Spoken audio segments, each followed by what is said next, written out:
Pessoal, boa tarde para todos. Eu queria dar sequência com vocês no módulo da disciplina que trata de manutenção industrial.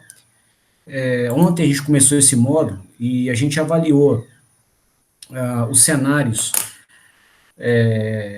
de manutenção, né, típicos quando há sobrecarga. Tá? Então a gente viu que a sobrecarga, né, ou carga excessiva, ela faz com que a temperatura do motor elétrico exceda o limite dado pela sua classe de isolamento, né? E aí a gente começa a envelhecer aceleradamente o verniz isolante que recobre as bobinas de cobre, né? E aí, se essa situação de sobrecarga não for removida rapidamente, o verniz se envelhece muito, ele deixa de isolar, né? E a gente tem curto-circuito, tá? E com curto, as bobinas vão se abrir, né? E aí não circula mais corrente na máquina, a máquina não tem mais torque, ela para de operar, ok? Então, o cenário de sobrecarga, ele é caracterizado quando a gente tem torque eletromagnético excessivo, né? E o que é excessivo? Em termos quantitativos, né? É um torque eletromagnético maior do que o nominal. A máquina ela tem a sua carcaça e o seu sistema de ventilação projetados para conseguir dissipar o calor produzido, né, no torque nominal, quando também girando próximo à velocidade nominal, né, no contexto de um sistema do sistema autoventilado, de uma máquina autoventilada, onde o ventilador da máquina está na própria ponta de eixo do motor. Tá? Então, nesse cenário, se a máquina opera com torque eletromagnético nominal, ela está produzindo calor em regime nominal, né? E ela consegue também remover esse calor em regime nominal. Para remover esse calor, ela tem que estar com uma velocidade adequada, próximo da nominal, a máquina não vai queimar, né? A temperatura nos seus pontos mais quentes, tipicamente próximo do rolamento ao lado oposto ao ventilador, né, igual a gente mostrou semana passada até com uma imagem de câmera termográfica. Então, tipicamente, esse ponto que é o mais quente não vai ter sua temperatura maior do que aquela prevista, né, ou preconizada na placa, descrita na placa, como sendo a temperatura que o verniz isolante suporta. Ok? Pode estar escrito na placa a temperatura ou a classe de isolação. Falando se a classe de isolação, automaticamente está se dizendo qual é a temperatura máxima que a máquina suporta. Bom, então, no cenário de torque eletromagnético exagerado, né, a gente vai, que é o maior que o nominal, a gente pode ter, né, carga exagerada no eixo, tá? Então a gente está deslocando massas maiores que a nominal, içando massas maiores do que a nominal, laminando aços, né, que estão com uma dureza maior do que aquela prevista em projeto, né, seja porque a composição química do aço está errada, ou porque ele está com temperatura muito baixa, né, para laminar aço, tipicamente se lamina quente e tem temperatura certa para isso, né. Você pode estar bombeando fluidos, né, de viscosidade maior do que aquela que a bomba foi projetada para poder bombear. Você pode ter algum problema nos rolamentos, tá? Os rolamentos se deterioram também. Nós até vamos falar de rolamentos aqui nesse módulo de manutenção.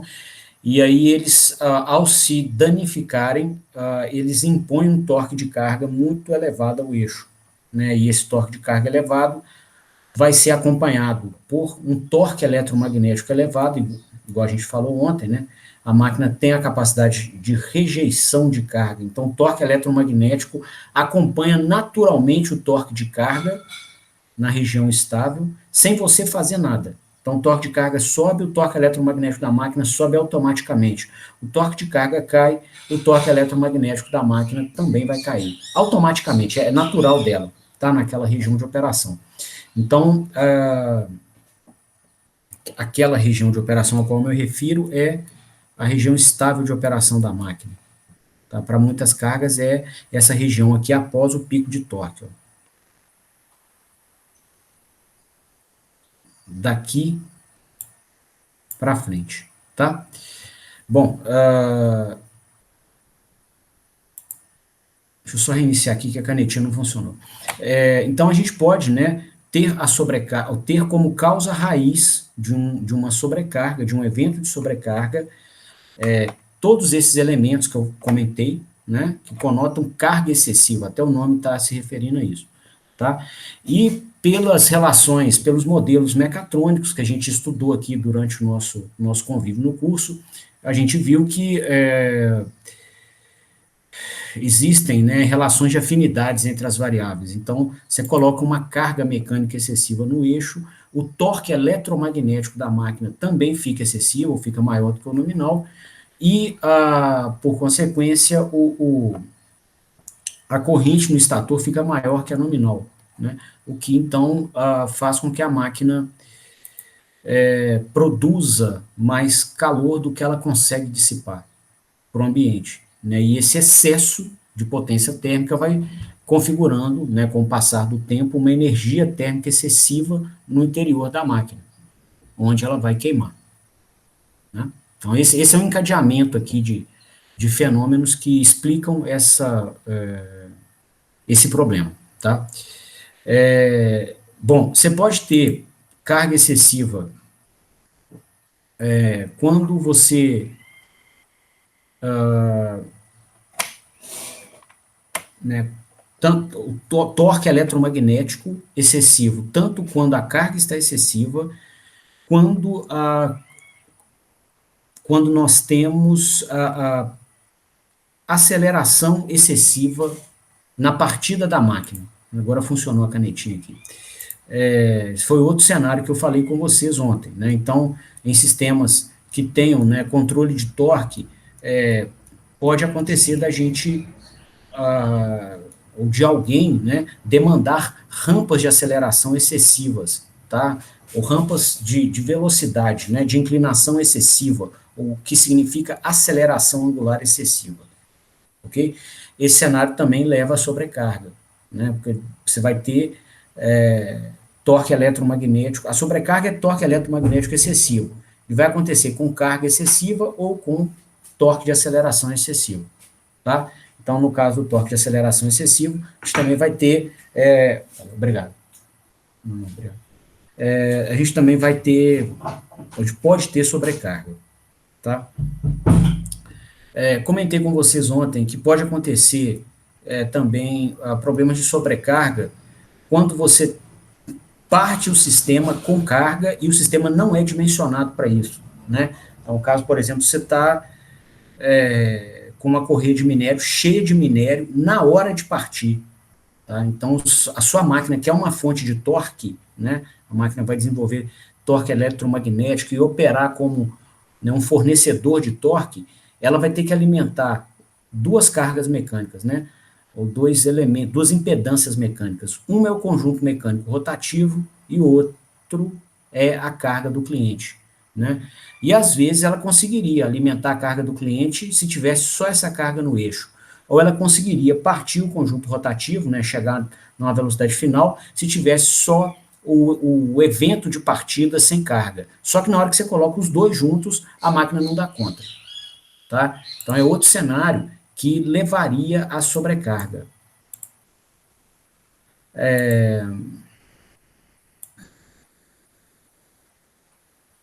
Pessoal, eu vou deixar esse canto aqui para ler chat de vocês, tá? O canto, vocês não estão vendo minha tela, à direita da tela. Não, se bem que estão sim, né? Está compartilhado.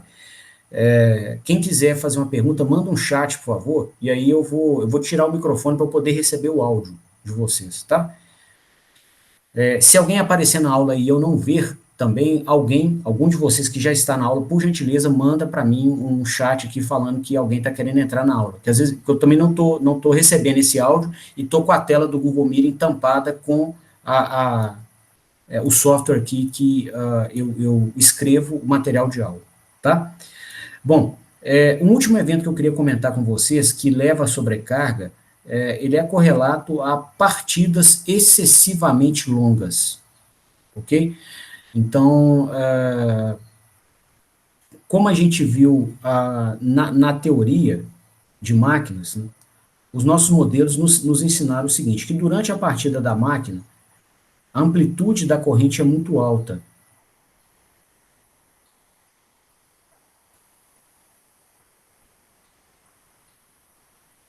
Então, deixa eu colocar aqui no tempo, né, para oscilografar alguns sinais, a gente viu o seguinte, que durante a partida da máquina, digamos que a gente tenha feito a partida da máquina com uma conexão direta à rede de energia, tá? Nem toda a planta mecatrônica vai ser tracionada por inversor de frequência, não. Né? Algumas delas, você não demanda controle refinado de torque ou de trajetória mecânica, né? E então você pode conectar a máquina diretamente à rede de energia. Né? O inversor é uma solução muito boa, né? Resolve muito problema interessante, só que custa dinheiro. Então a gente usa quando precisa, tá? Bom, então aqui eu estou colocando essa máquina que vai operar diretamente conectada à rede trifásica de energia, né? A gente diz que esse sistema é um sistema com partida direta. E está a ponta de eixo dela,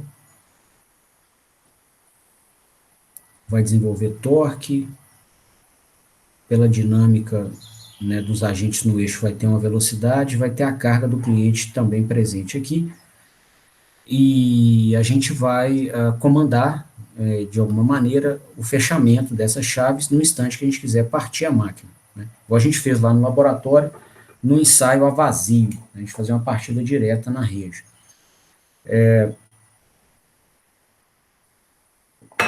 Quando a gente faz a partida, ou durante todo o tempo da partida, o escorregamento é muito alto, né? Porque a gente está alimentando a máquina com o sinal da rede de energia que tem 60 Hz de frequência.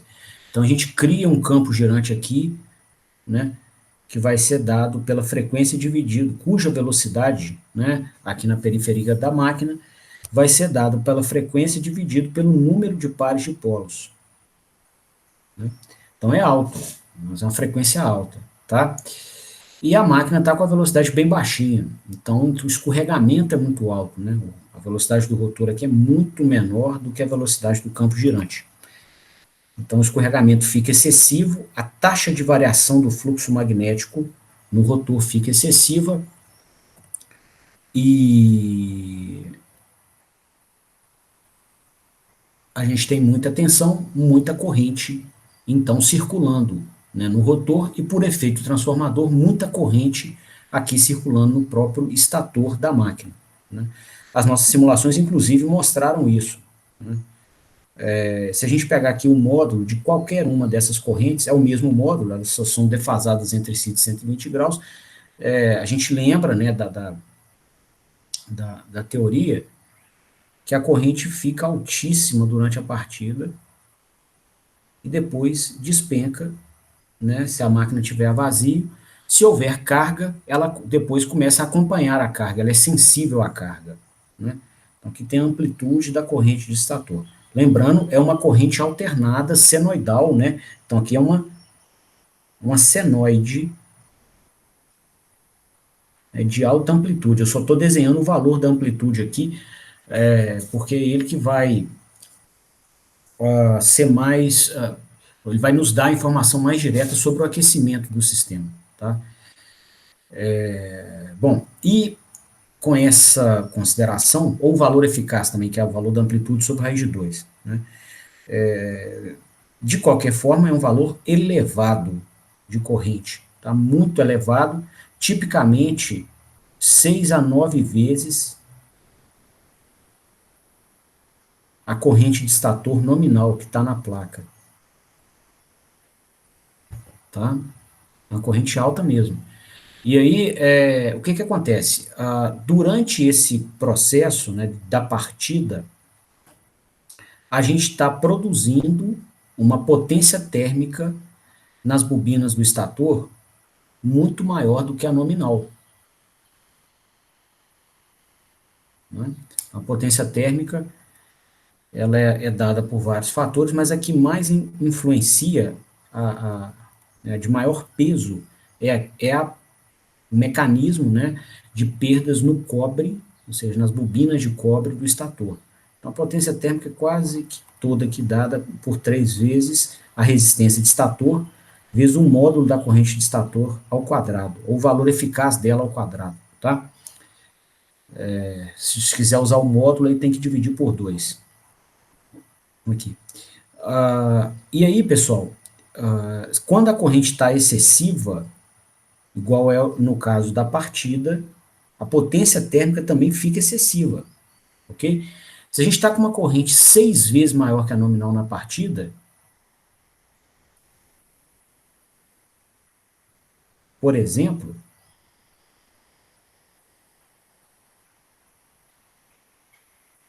significa que nós vamos produzir uma potência térmica na partida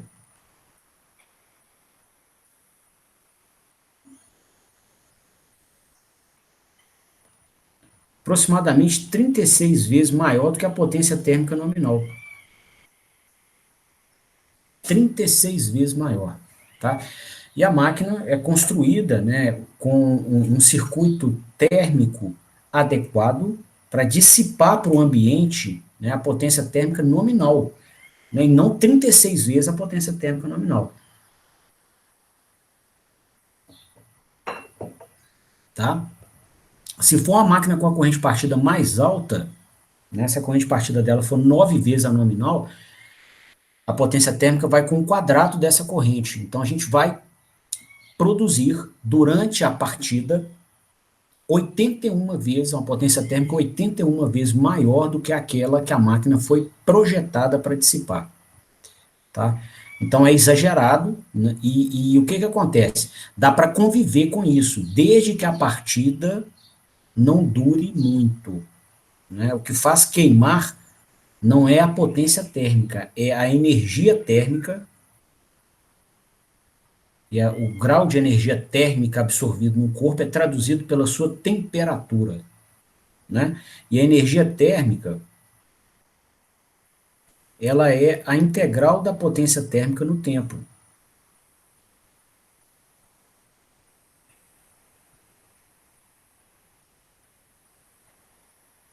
Ok? Então, se a potência térmica for exagerada, igual esse caso aqui, ó, porém o tempo final, né, de partida for pequeno, a energia térmica da máquina fica dentro de um valor aceitável para que o verniz isolante não entre em estágio de envelhecimento acelerado.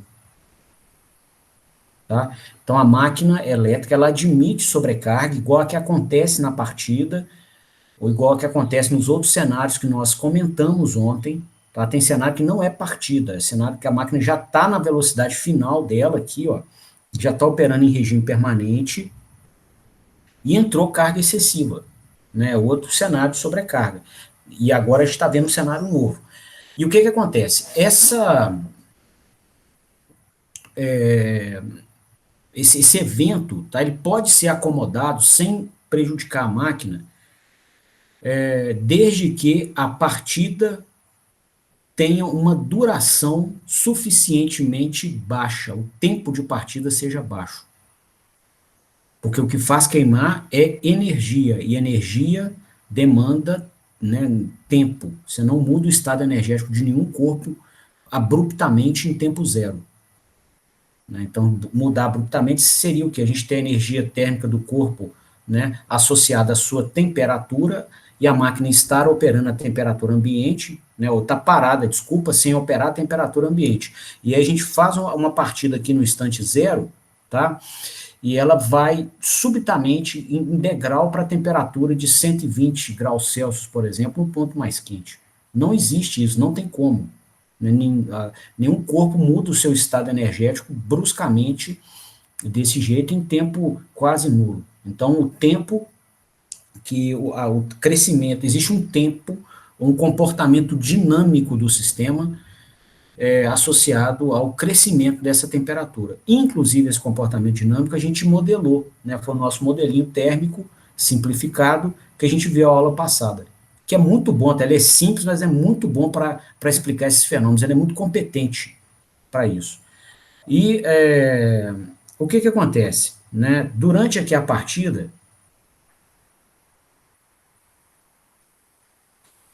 igual eu expliquei, tem né, uma temperatura máxima que a máquina admite,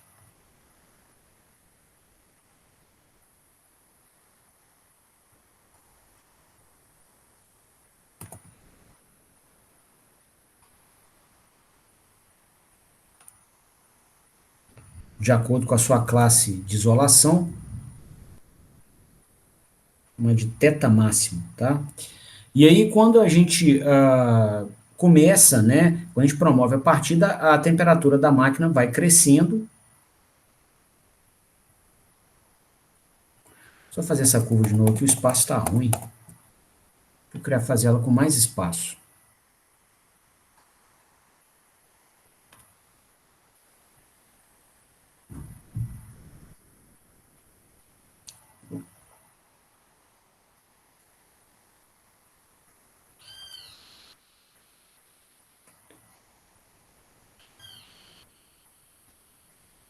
Tá?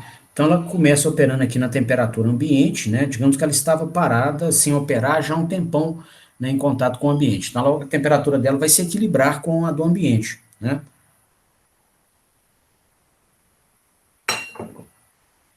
E aí durante o evento de partida, como a nossa potência térmica está excessiva, né, a integral dessa potência térmica vai fazer com que a energia térmica também cresça de uma maneira brusca, tá? Então a gente vai observar, né, essa temperatura crescendo, crescendo, crescendo, de acordo com a dinâmica do sistema, e ela não pode, ela até pode exceder a temperatura máxima da classe de isolação. Só que a gente começa a envelhecer o sistema de maneira precoce. Tá? A máquina vai durar menos tempo, né, disponível para operação do que ela duraria se a gente respeitasse esses limites de temperatura. Né? Aí na hora que acaba a partida, né, vai ter um regime de carga, né, com uma potência térmica bem mais baixa, né, e ela vai, a temperatura vai caindo, né, até chegar no nível final dela. Um pouquinho maior que o ambiente, né? Ou se você colocar a carga nominal, ela fica quase que no teto aqui do valor máximo suportável. Né? E aí não tem problema. A máquina, inclusive, ela é para operar a quente. Tá? Não tem problema ela estar quente. E tem gente que tira conclusões por encostar a mão na máquina. Diz, nossa, a máquina está muito quente. Por vezes essa opinião não é adequada. Falar isso não é adequado. Tá? Porque não é com a mão que você vai aferir isso, né? E na temperatura máxima admissível pela máquina, inclusive você não consegue encostar a mão no ponto quente dela, vai machucar a mão. Tá? Então é para operar quente mesmo, não pode passar a temperatura máxima preconizada aqui na classe de isolamento da máquina. Bom, se a partida começa a durar muito, tá? Então aqui eu coloquei uma partida que não dura muito, tá? Ela a máquina atinge a velocidade de regime permanente e o escorregamento reduz, né, com isso em um tempo adequado. Né? O tempo adequado seria um tempo onde a máquina não ultrapassa e se mantém, né, com uma temperatura maior do que aquela preconizada na classe de isolamento. Agora, se esse tempo de partida for exagerado, tá, agora de colocar um outro cenário aqui, que a gente deu a partida e o tempo de partida está durando muito, ok? A velocidade começou a crescer, mas com uma aceleração muito suave, e ela não acaba essa partida. Vai, vai, vai, vai, toda a vida, e que ela vai acabar cá na frente. É o mesmo sinal que a gente vê na simulação de máquinas, tá? Então, nesse contexto aqui,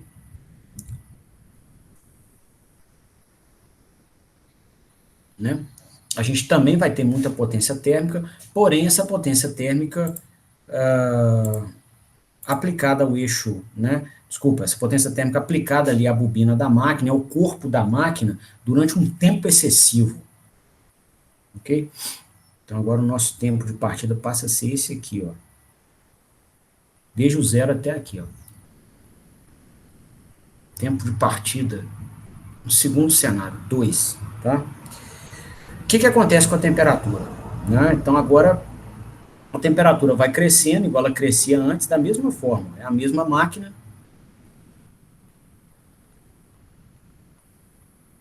só que ela ultrapassa o limite suportado pelo verniz isolante e se mantém altíssima durante esse tempo aqui, ó, né? E aí ela pode, com isso, envelhecer, né, o verniz isolante a tal ponto que o verniz ele vai fadigar, né? Ele vai oferecer trincas, né? Vai deixar de isolar, e aí você tem o cobre das bobinas das três fases, com tensão, próximos uns dos outros, né? Que eles estão ocupando as mesmas ranhuras, e encostados no corpo metálico da máquina. Então, você vai colocar fio energizado em contato com o corpo metálico, né? Aí vai ter curto-circuito, né? E isso é uma forma, né, de promover uma abertura nesses fios de cobre, que a corrente fica muito elevada, mas muitíssimo, tá? Aí a gente não está falando de 6 vezes a nominal da máquina, não. A gente já está falando aqui de, né, quiloamperes, dezenas de quiloamperes, tá? Dependendo da instalação industrial que você tiver, tá? E aí a máquina também vai observar um rompimento da bobina de cobre. Ou a temperatura excessiva funde o próprio cobre também e abre o cobre. Tá? Nos dois casos vai ter a abertura do cobre, ok? E danificar a máquina. Então, existe um parâmetro, né, conhecido o fenômeno, a gente tem algumas providências a tomar para evitar que ele estrague o nosso motor, né? Então, a primeira delas é o seguinte, é respeitar um parâmetro que o fabricante oferece para a máquina, ou que você passa para o fabricante antes de comprar a máquina, chamado de tempo de rotor bloqueado, ok? Esse parâmetro é importantíssimo, ele não vem na placa, tá? Você vai achar ele no catálogo do fabricante ou em documentação técnica da empresa. Isso se for um motor antigo. Se for um motor novo que você está comprando, você tem que passar para o fabricante o tempo de rotor bloqueado que você quer. Aí ele vai escolher da família dele de motores alguma amostra, né, que tenha um tempo de rotor bloqueado maior do que aquele que você está passando. Okay? O que é esse tempo de rotor bloqueado? É um tempo que o fabricante trava o eixo da máquina e coloca o motor em partida direta, igual o cenário que a gente está exemplificando aqui. Tá? E aí o motor fica com aquela corrente altíssima de partida, igual a gente mostrou aqui, nesse sinal amarelo, e ele monitora o tempo que o motor gasta até queimar. E aí ele anota esse tempo, chamado tempo de rotor bloqueado. Tá? Então, o que vai acontecer? Quando você colocar essa máquina no seu processo, né, a gente vai ter que garantir que as partidas que a máquina executa tenham uma duração menor do que o tempo de rotor bloqueado. Tá? Então, se a gente, nas nossas próximas análises, né, se a gente escrever o tempo de rotor bloqueado por isso aqui, ó, TRB, tempo de rotor bloqueado. O que vai acontecer? O nosso tempo de partida sempre tem que ser menor do que o tempo de rotor bloqueado. Tá? Se não for menor, vai queimar. Vai queimar mesmo. Tá? A potência térmica, nesse contexto aqui de partida, é exagerada. Tá? Não é uma potência térmica assim de, coloquei uma sobrecarga de 20% no motor. Né? Você colocar uma carga mecânica 20% maior que a nominal, tudo bem, a gente está em sobrecarga, mas com uma carga mecânica de 20% acima da nominal, só um minutinho.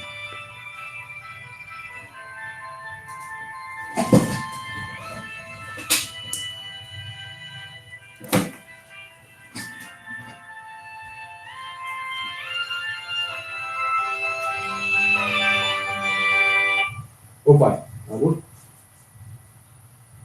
Opa.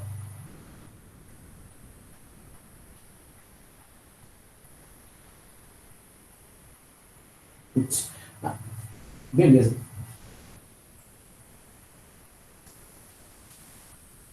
Não, beleza, valeu. Aqui, eu tô no meio de uma aula, vou pedir a G para ir aí, tá? Olha, obrigado, um abraço. O G.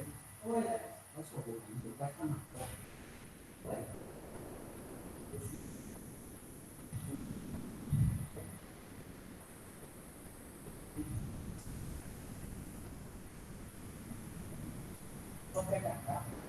Se você deixar no canto da garagem, deve ter uma serviço.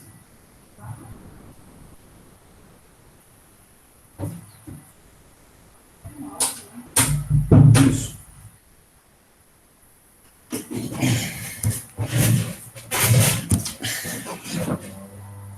Bom, pessoal, continuando então, o que acontece? Em eventos de carga mecânica excessiva, tá, colocamos muita massa para içar, para transladar, né, estão bombeando fluido fora da especificação, estão laminando peça muito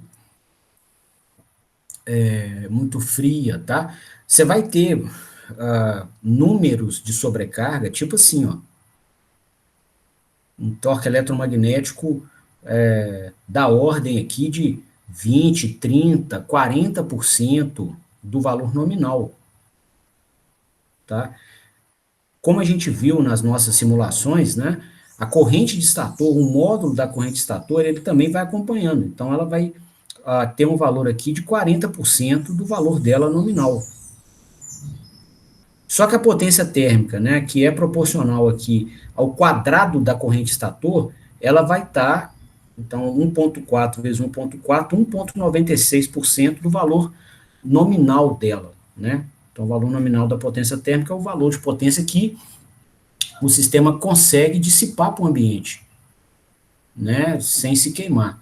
Então, olha você vê, você está com a potência térmica de, em torno de 1,96. Aqui o que acontece? 1,96 quase 100% maior do que a nominal, tá? 1,96 vezes maior, tá? Vai queimar se aquilo se mantiver por muito tempo. Agora, vamos comparar aqui com o cenário da partida. Ao invés de ser 1,96%, nós estamos falando aqui de 30, desculpa, 1,96% não, 1,96 vezes a potência nominal, nós estamos falando de 36 vezes a nominal. 36. Tá? Então, vai queimar rápido mesmo. Vai queimar muito rápido a máquina. E se a corrente partida for 6 vezes a nominal? Se for 9 vezes a nominal, dá 81 vezes a potência térmica. Entendeu? Então, partidas que duram muito tempo, são perigosíssimas, tá? Não te dá chance de você agir, né? Tomar uma providência, né, para poder evitar que a máquina queima. Assim, você tem chance, mas se você errar, o tempo é muito curto, ok? É muito mais difícil inibir a queima da máquina porque o tempo é curto demais, ok? Então a gente também não, a gente tem que se cuidar para não deixar o tempo de partida ficar maior do que o tempo de rotor bloqueado da máquina. Né? E aí você pode falar assim, poxa, mas é uma dúvida comum nesse tipo de análise. O fabricante faz o teste dele travando o eixo do motor. Né? E aí, quando ele trava, a velocidade mecânica fica zero, um tempão. Agora eu vou colocar aqui os dados do ensaio do fabricante com esse traçado aqui. Ó.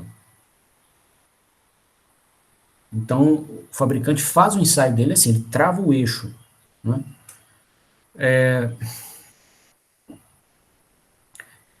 E na minha partida, quando eu estou operando o motor da minha planta mecatrônica, eu não estou travando o eixo, a velocidade está crescendo de alguma maneira. É justo, então, eu comparar, né, o tempo da minha partida com o tempo da partida que o fabricante anuncia, o tempo de rotor bloqueado que ele anuncia, já que as velocidades são diferentes? Aí eu te falo, sim, é justo, mais que justo, pode fazer, com certeza. Tá? Porque é o seguinte, a mesma corrente que você tem, né, em amplitude ou valor eficaz que você tem no início da partida, aqui, né, quando a máquina tem a velocidade crescente, né, você tem o mesmo valor de corrente aqui ou aqui, ó, quando a máquina ainda está terminando a partida. Tá nesse instante de tempo aqui, ó.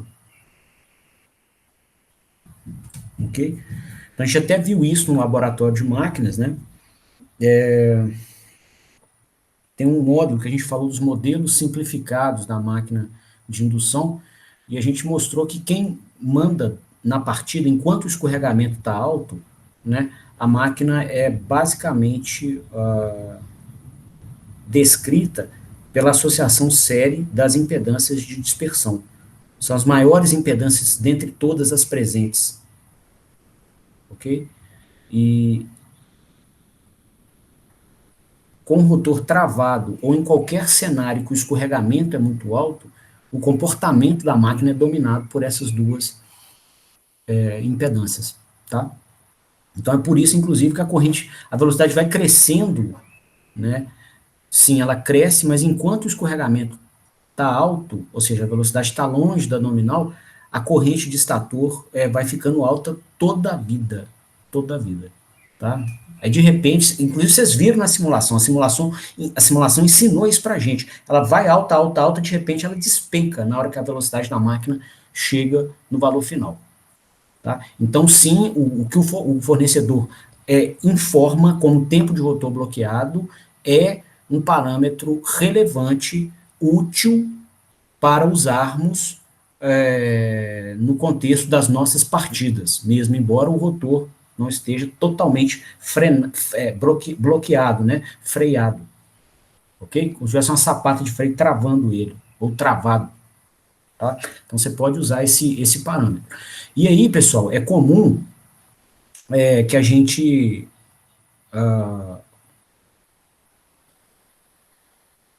coloque, né, essa informação do tempo de rotor bloqueado no sistema de proteção da nossa planta mecatrônica. Eu comentei com vocês ontem que, até por norma, toda planta dessa tem um sistema de proteção, né, que vem aqui com esse disjuntor, né, que são essa, e o disjuntor não são só chaves, tá? Eles têm também uma tecnologia mecânica muito bonita, assim, muito complexa, para fazer essas chaves abrirem rapidamente e extinguir o arco elétrico que é criado quando você tenta interromper a corrente do motor. Tá? Se você não interrompe esse arco, ou se você não dissipa a energia do arco, tá? O disjuntor ele é montado numa gaveta, num painel elétrico, tá? Parece uma gaveta de roupa mesmo, um armário de roupa, até o nome é similar, tá? Só que é uma gaveta de um painel elétrico, ok? Na hora que você tenta, aí estão as chaves lá dentro, na hora que você tenta interromper a corrente, né, para tirar o motor da situação de perigo, por qualquer motivo que seja, né, nós estamos estudando, eu até segmentei aqui esse módulo do curso pelos motivos, causas raízes, né, dos problemas de manutenção. Mas, no final das contas, basicamente todos eles, né, que são associados a fenômenos elétricos, vão levar a uma desconexão do motor ao sistema de alimentação. Então, vai se atuar no disjuntor, independente de ser sobrecarga, sobrecorrente, sobretemperatura, subtensão, sobretensão, inversão de fluxo de potência, frequência fora da nominal, tá? Ou seja, corrente de sequência negativa exagerada, corrente de sequência zero, tá? Que é a fuga-terra, que a gente até comentou quando a gente estudou o modelo térmico. Então, independente de qual que seja a causa raiz do problema, a consequência, a atuação para proteger a máquina e proteger as pessoas é desconectar a máquina do sistema de alimentação. E durante essa desconexão, a gente vai tentar interromper a correntes que circulam em bobinas de elevada indutância. A máquina é montada com grandes indutores aqui, ó. Né, que a gente viu que são responsáveis pela criação dos campos girantes, e com os campos girantes a gente conseguiu o torque, né? Então são grandes indutores, são montados para isso, e a gente quer muito ímã mesmo. Ou seja, é um sistema que é montado com a excelência de engenharia para conseguir muito ímã para cada 1 ampere de corrente que você coloque nele. Então, ou seja, tem muita indutância, o valor da indutância é elevado. Tá? E indutores, né, vão ter tensão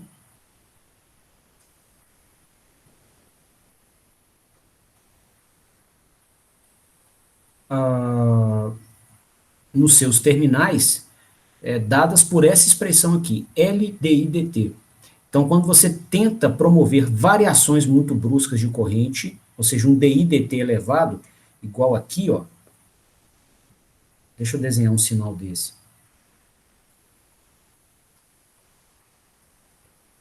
Digamos que a gente tenha, né, detectado um problema na máquina e a gente vai tentar interromper a corrente que circula no estator. Tá? Então está a corrente alternada. Digamos que bem na hora, pior cenário possível, ela está passando no pico, você tenta fazer isso aqui, ó, pum, e, né, anular o valor dela. Então, você vai ter essa ação aqui, pessoal, né, ela pode acontecer no contexto de pior cenário, né, quando a corrente está passando no pico. Então, o delta I, delta T,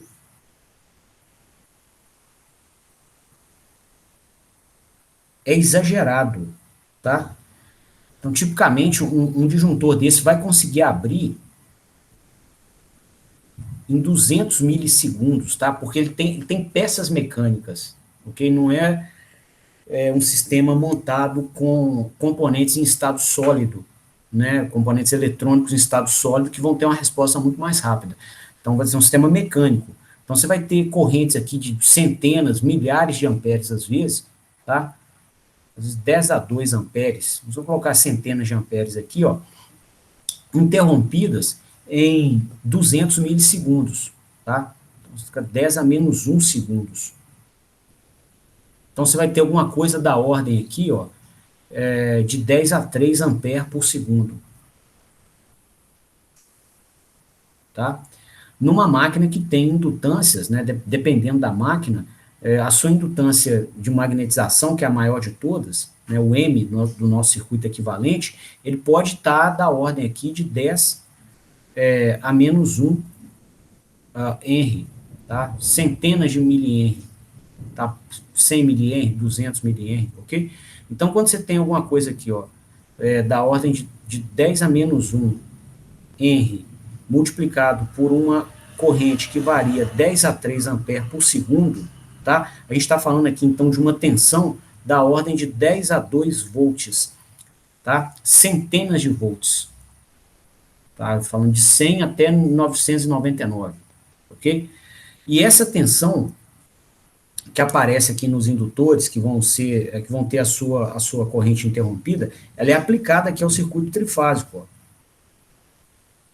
Tá?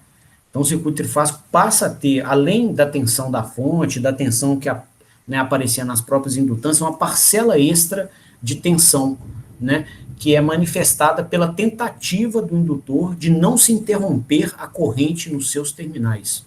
Isso é outra manifestação da lei da inércia. Né? O sistema está tentando manter a sua energia inalterada.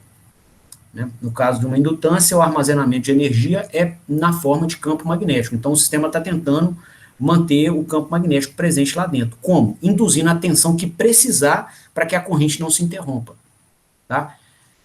E aí, nisso, né, essa tensão excessiva vai se apresentar, né, em todo o circuito que está aqui nesse laço. Nós tem esse laço aqui, ó. Por exemplo. Tá? Onde, inclusive, o material do interior do disjuntor participa do circuito também. Tá? Isso aqui entre a fase A e B, por exemplo. Entre A e C tem outro circuitinho também, ó. Fazer aqui de azul. Contemplando, inclusive, né, o ar ou o vácuo do interior do disjuntor. Tá? Tem um disjuntor na fase C, passa pelos terminais e volta na bobina aqui, ó. É o outro laço. Então, se a gente induz uma tensão na indutância, né, ou nas indutâncias excessivas, parte dessa tensão aparece aqui, ó, entre os contatos do disjuntor. E aí a gente vai observar arco elétrico, tá? Você vai ter uma tensão altíssima presente aqui, ó, entre os dois terminais do disjuntor que você está tentando abrir. Ok? E aí o que acontece? Tensão alta aqui nos terminais, vou colocar a tensão dos terminais aqui, ó, né? Ela vai levar a um campo elétrico muito alto e, consequentemente, arco elétrico. Você vai fazer com que elementos isolantes passem a conduzir, tá? Por quê? Né? Lá da física, né, a definição de tensão é a integral de caminho do campo elétrico.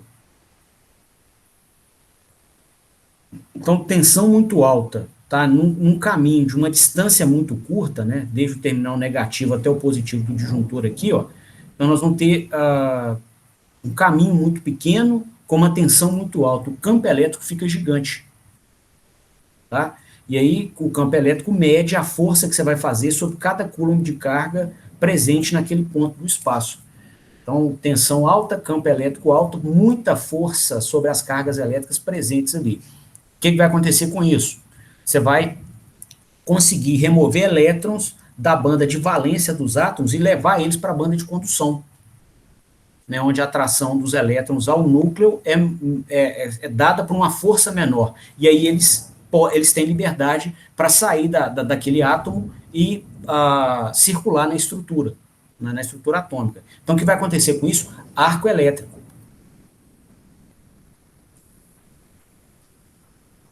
Tá? E esse arco elétrico irradia energia. E aí, se o disjuntor não tiver, né, uma tecnologia adequada para irradiar essa energia, ele vira uma bomba. Uma bomba, literalmente, tá? Ele está numa gaveta, ele explode projetando para frente, inclusive. Né? Geralmente ele é encaixado, né, igual uma gaveta de armário, você tem uns que tem até rodinha com trilho, aí você encaixa ele assim, ó, tá? E aí, para ele é mais fácil sair para frente, tá? E aí ele sai igual uma bomba, tá? Deus me livre e guarde, se tiver uma pessoa na frente, tá? Pode ser fatal, ok? Não é um negócio que eletricidade a gente não brinca, não.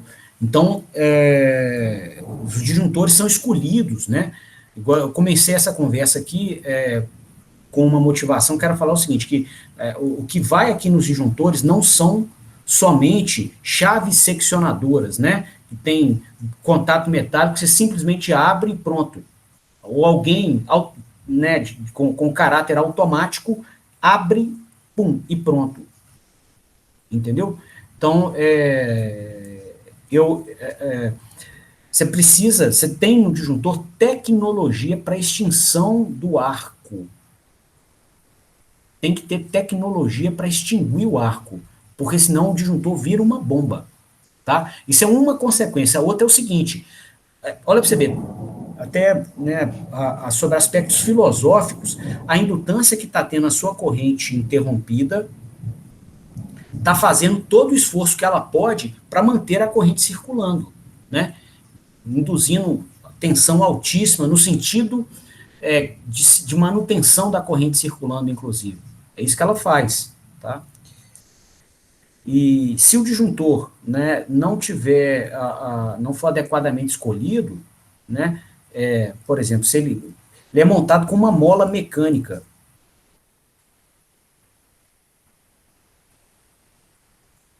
Tá? Tem uma mola mesmo mecânica, tá, que tenta puxar ele. Se essa mola também não for adequada, o contato fica quicando, os dois contatos eles ficam batendo. Tá? Então ele tenta interromper, as indutâncias atuam, colocam a corrente excessiva, cria o arco, e aí o arco traz de volta os dois contatos, para tentar manter a corrente no indutor. Então, quer dizer, nesse cenário, que o indutor ganhou a briga. Ele queria manter a corrente circulando por ele, e ele ganhou, porque o contato voltou.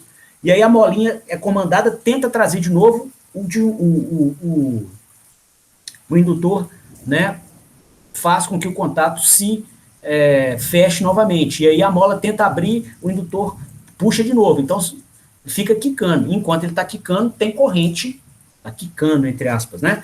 Tem corrente circulando e a gente não tirou a máquina da condição de perigo. Então ela vai queimar. Tá? É outro cenário, né, que mostra assim, que vale a pena, né? Não é que vale a pena, é mandatório ter um disjuntor adequado à capacidade de corrente que você quer extinguir. Tá? Então, geralmente, a gente compra ele, inclusive, falando para o fabricante qual que é a corrente de curto-circuito do ponto da instalação. Tá? Quem faz isso é o pessoal da elétrica. Tá? Então, aqui eu preciso ensinar para vocês aqui do sistema de proteção como um todo, o que tem, os fenômenos físicos. Agora, a gente vai respeitar os escopos de trabalho aqui para não ter acidente. Tá? Ou seja, aí o cálculo da corrente de curto-circuito envolve todo o conhecimento do sistema elétrico de potência que alimenta a máquina. E aí quem é especialista nisso é a turma da elétrica. Tá? Tem sistema elétrico de potência que tem ramais em anéis, múltiplos transformadores alimentando, e às vezes o cálculo de uma corrente de curto-circuito dessa nasce com software. Né? Você tem software de simulação de sistema elétrico de potência para poder calcular isso de tão complicado que é. Ok? Então, é eles que fazem, e aí o disjuntor é comprado com base na capacidade dele de extinguir curtos-circuitos caso eles ocorram. É o pior cenário de todos. Tá? Então, você compra com base nesse parâmetro. Quem dá o parâmetro é a turma da elétrica. Inclusive, não é nem qualquer um dentro da elétrica, é o pessoal de sistema elétrico de potência. Tá? Bom, então, nisso, moçada, né, o disjuntor, ele vai atuar, né, então tá só um overview do que é um disjuntor, de como ele é especificado. E ele vai atuar segundo um comando de um computadorzinho, chamado de relé de proteção. A gente mostrou ele ontem, tá? Esse relé de proteção, ele é instalado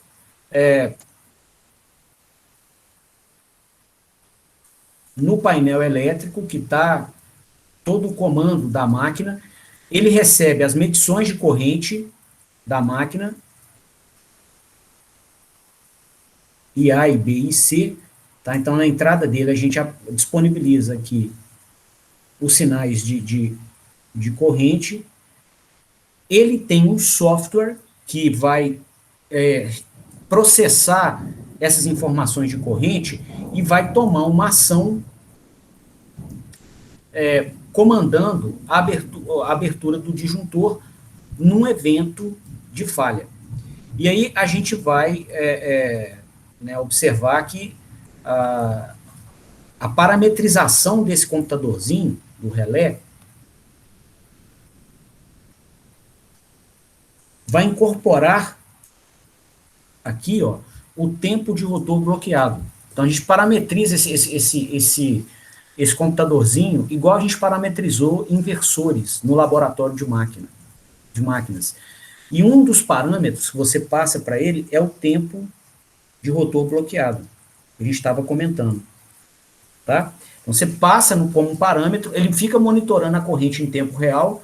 Na hora que é detectada uma corrente alta e o tempo de duração dessa corrente alta é excessivo, ele vai e desarma, ele comanda o desarme do disjuntor, né? E a desconexão da máquina do sistema que a alimenta. Ok? Geralmente, pessoal, a curva dos disjuntores, né, o critério dele,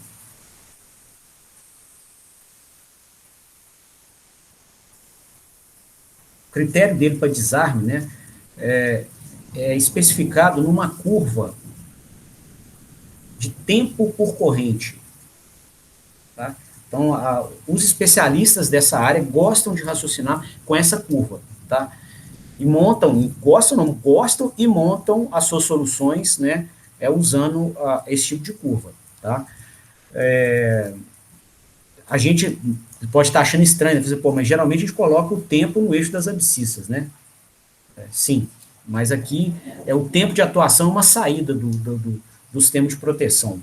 Tá? Então, eles trabalham com esse sinal. E aí eles fazem o seguinte, ó, eles colocam, você informa, né, para o relézinho de proteção qual que é a corrente nominal da máquina que ele vai proteger, e ele não atua se a corrente for igual à corrente nominal. Não é para atuar, né? O motor está comprado, inclusive, com a esperança de que ele opere com a corrente nominal dele. Agora, se a corrente fica maior que a nominal, né, o que a gente viu? Ele admite correntes maiores que a nominal, sobrecarga? Admite, desde que por tempo curto. Então, quer dizer, mais corrente significa menos tempo para atuar, né, durante a sobrecarga. Então, ele vai operar com uma curva que tem essa característica aqui, ó. A gente vai crescendo a corrente, e quanto maior for a corrente de sobrecarga, menor vai ser o tempo que ele tem para atuar. Então, se, por exemplo, ele está com essa corrente I1 aqui de sobrecarga, o tempo dele de atuação seria esse tempo T1. Tá? Se a corrente de sobrecarga for uma corrente maior, I2, o tempo dele de atuação é um tempo menor, que é um tempo T2. Tá? E aí, essa curva ela é embarcada dentro do relé, o programinha tem essa curva embarcada no seu interior, e ele recebe essas leituras de corrente, né, e fica calculando uma integral dessa corrente no tempo para ter uma ideia da potência térmica. E aí, esse cálculo dessa integral de corrente, ele é um segredo, né, de cada fabricante, né, como que ele faz isso, é algo que ele retém, né, como parte da tecnologia, né, do produto que ele vai vender. Mas geralmente a diretriz é essa aqui. A gente pode entender a diretriz, não sabe a minúcia porque o fabricante não disponibiliza, não é público, né? Mas dá para entender a diretriz disso, tá? Então a questão é o seguinte: digamos que a gente tivesse aqui a corrente de rotor bloqueado, que é a corrente partida, né? E se a gente pegar a corrente de rotor bloqueado ao quadrado e multiplicar pelo tempo de rotor bloqueado, tá? A gente tem uma ideia da energia térmica. A potência térmica, a rigor, né, seria 3 vezes a resistência de estator vezes, né, o quadrado da corrente. Então, isso aqui seria a potência térmica a rigor. Tá? Só que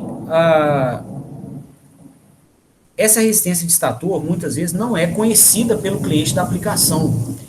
Né? E ela não é um parâmetro constante, ela pode variar também com a operação da máquina. Tá? Varia pouquinho, mas pode variar um pouco, mas pode variar, tá?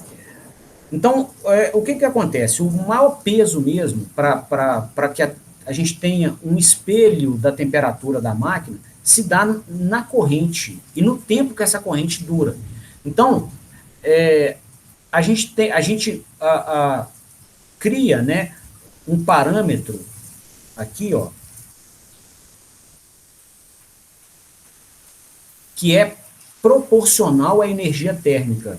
Então, a energia térmica seria isso tudo, né, caso a gente estivesse partindo a máquina com o rotor bloqueado. Então, a energia térmica desenvolvida no interior da máquina seria dada por essa expressão inteira, 3 vezes a resistência vezes I ao quadrado, que é a potência térmica, vezes o tempo, que vai dar a energia. Estou integrando a potência no tempo para ter energia. E aí, esse parâmetro que eu estou monitorando aqui, ele é proporcional a essa energia térmica. Tá? E ele é fácil de medir, né, porque a gente vai extrair por medições de corrente. Só fechar que está chovendo aqui dentro. Peraí.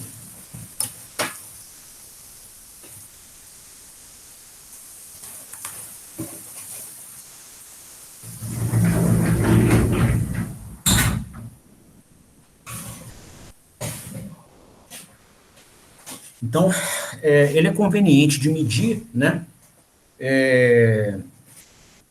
E ele é o que mais influencia, né? No estado térmico da máquina, tá? Então, você tem aqui um parâmetro que a gente pode chamar de I2T da máquina, tá? E aí o relé pode fazer o seguinte, ó, ele vai recebendo a corrente da máquina, né, o tempo inteiro. Enquanto a corrente está dentro dessa faixa, ele não faz nada. Quando a corrente fica maior do que a corrente nominal,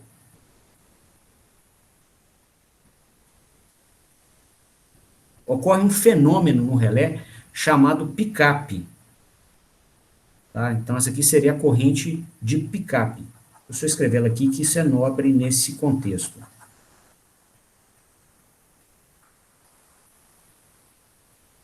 Tá?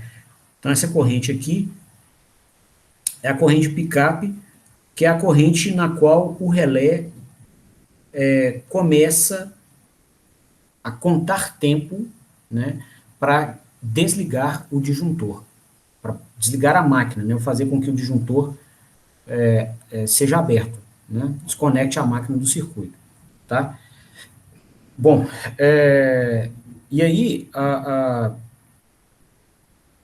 essa corrente pick-up é um valor mínimo. Qualquer corrente maior, né, ela vai sendo monitorada aqui, ó. Se a corrente, né, da sobrecarga que a gente está avaliando, digamos seja esse nível de corrente aqui, ó, se ela fica constante na máquina, o relé deixa a máquina operar com aquela corrente constante ali até esse tempo aqui, ó. Vou colocar um T3 com uma corrente I3. Tá? Se essa corrente de sobrecarga variar, tá? O que ele faz? Ele vai integrando, já que ele quer uma ideia da energia térmica, ele vai integrando, né, o módulo da corrente no tempo, né, elevando ao quadrado, para ter uma ideia da potência térmica, e vai fazendo essa integral. Tá? E pode ser que a corrente em sobrecarga também esteja variando. Tá? Digamos que esse nível aqui seja nível de corrente nominal. E aí, digamos que a gente entrou em sobrecarga, o relé deu pick-up, a gente está em sobrecarga, caiu a corrente, mas a gente continua em sobrecarga, subiu a corrente, continuamos em sobrecarga. Tá? Então, não tem como você caracterizar um ponto específico para escolher um tempo específico aqui, ó, para desarme, porque ela está variando. Então, o que você faz? Né? Você vai integrando o quadrado da corrente no tempo para ter uma ideia da energia térmica com essa corrente variável que circula no motor. Tá? E aí, uma possível forma de atuação do relé é observar o seguinte: quando, né, essa integral ela vai tendo um efeito acumulativo, né? Então você vai integrando aqui o sinal que eu mostrei, e o resultado na saída do integrador, né, é a área sobre a curva aqui, ó, a partir desse instante de tempo. Ó, vai só acumulando a área com a curva. Então, quanto mais tempo, mais área. mais tempo, mais área, mais tempo, mais área acumulada. Então, você vai só crescendo o valor dessa integral.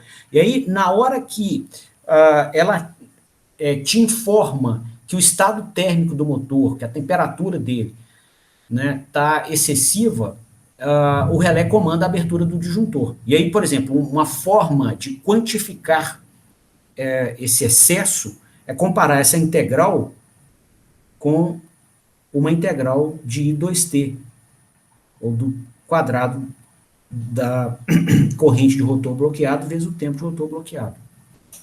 É uma forma, uma possibilidade. Então, e aí tem curvas, né, que os fabricantes usam, tem mais de uma curva, tá? Não tem uma única, tem até o usuário que escolhe, tá? Tem curvas que vão ser, né, elas vão ser mais brandas no início e vão ser mais severas no final, tá? Então, vocês têm esse jogo aí, né, com diferentes funções matemáticas que definem essas curvas, tá? Mas o critério passa por isso aqui, ó, tá? Então, após o picape,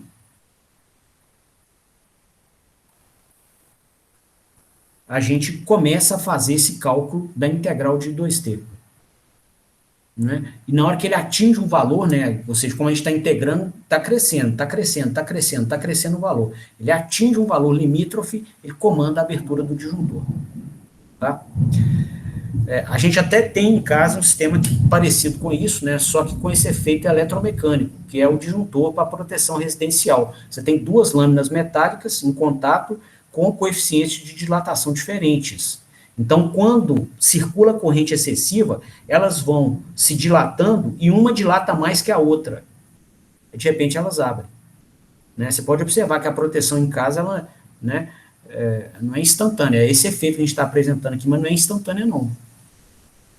Né? Tem que passar um tempo para que ela ocorra, que é o que a gente está comentando aqui nesse módulo, que eu preciso que vocês gravem essa informação. É fundamental ser aprendida aqui nesse modo, né? Sobrecarga não é só o nível de carga excessivo, é o tempo também, ou a queima por sobrecarga, né? Não é só o nível de carga excessivo, ela também demanda tempo excessivo para que a queima aconteça. Tá? Bom, no caso do disjuntor residencial, é um sistema eletromecânico, não tem um computador comandando isso. No caso de um sistema industrial, você vai ter um computadorzinho comandando, né, nos sistemas de proteção mais recentes. Os mais antigos tinham sistemas eletromecânicos, né, mais sofisticados do que esse disjuntor residencial, mas orientados ao mesmo princípio. Tá? Alguns tinham até fluidos, né, e contavam com o aquecimento desses fluidos para poder promover um tempo adequado para que a proteção atuasse. Tá? Então, enfim, e aí um dos pontos dessa curva aqui pode ser um ponto que contemple a corrente de rotor bloqueado, que a gente comentou agora há pouco, e o tempo de rotor bloqueado. Vou colocar ele até em azul aqui, que é um ponto especial. Então, seria importante que essa curva passasse aqui nesse ponto, tá? Ou então, que ela passasse até abaixo desse ponto, né? Por exemplo, uma opção seria ter uma curva assim, ó. Ou seja, a máquina desarma com a corrente de rotor bloqueado antes mesmo de se atingir o tempo de rotor bloqueado. Tá? Para garantir mesmo de tudo. Né? Então, seria uma curva, por exemplo, assim, ó. Aqui, ó, na corrente de rotor bloqueado,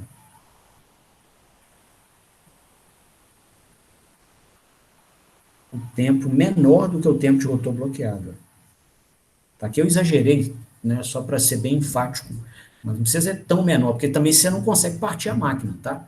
Se você errar isso aqui, toda hora que você tenta dar partida, você não consegue porque o relé inibe a partida, tá? Então a gente vai colocar mais ou menos aqui, ó, né, uma curva que passe por esse ponto. Ok? A gente tem a garantia que uma sobrecarga decorrente de uma partida demorada, foi o início de toda a conversa, né? Uma sobrecarga decorrente de uma partida excessivamente longa, não queime a máquina. Beleza?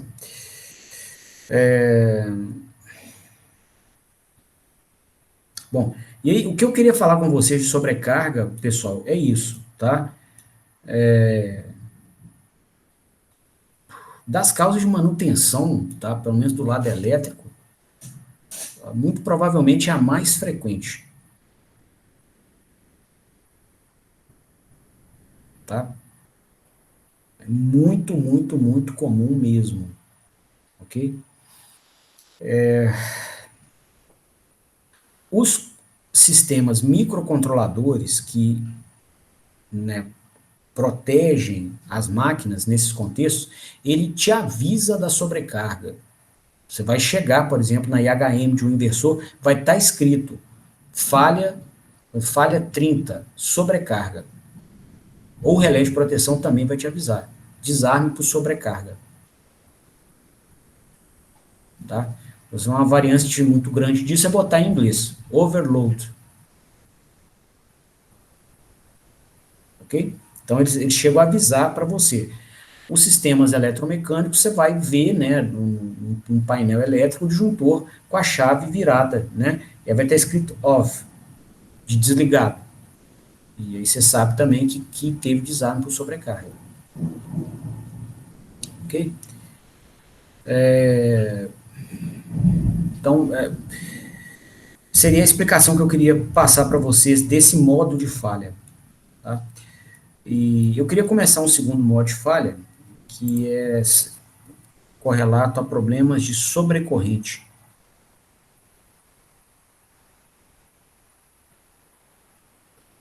Tá? Então, tem sobrecarga e sobrecorrente. São distintos, né? Os dois modos de falha são provocados por correntes excessivas. Tá? Só que no modo de sobrecarga, que é o que a gente acabou de ver, a corrente excessiva que a máquina tem não ultrapassa muitas vezes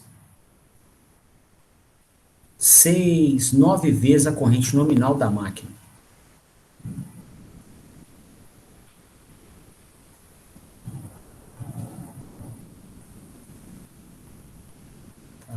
Só que num evento de sobrecorrente, isso aqui vai para alguns milhares de amperes, tá? Vou até quebrar aqui a escala do gráfico. Aí você vai ter 3.000, 15.000. Tá? Se pegar um alto forno de uma siderúrgica, 40.000 amperes, dependendo do ponto da instalação. Tá? E aí a gente caracteriza esse cenário aqui, né, onde a corrente está altíssima, perigosamente alta, não só para o equipamento, tá? Mas também para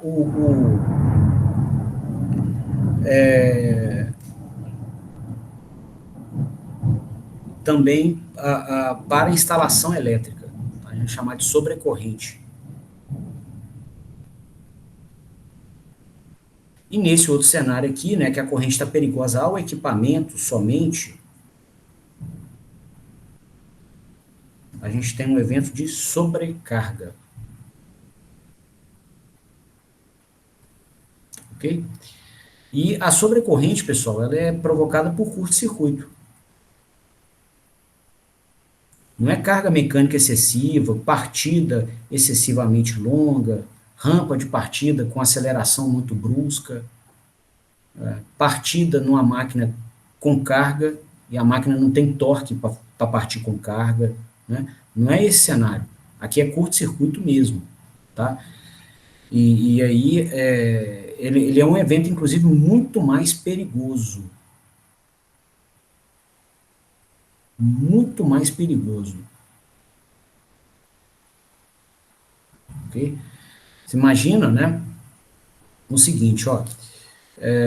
Você vai ter numa instalação industrial, você vai ter vou colocar aqui uma representação chamada de diagrama unifilar, tá?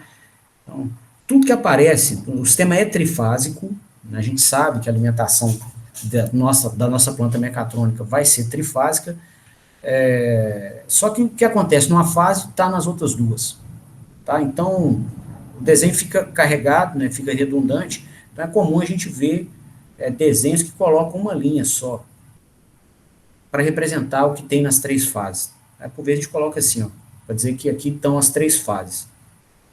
Okay? E aí você vai ter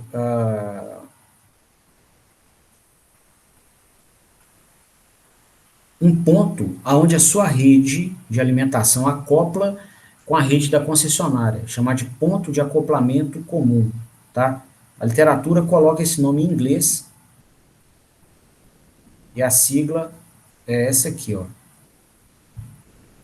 Common é com dois M's.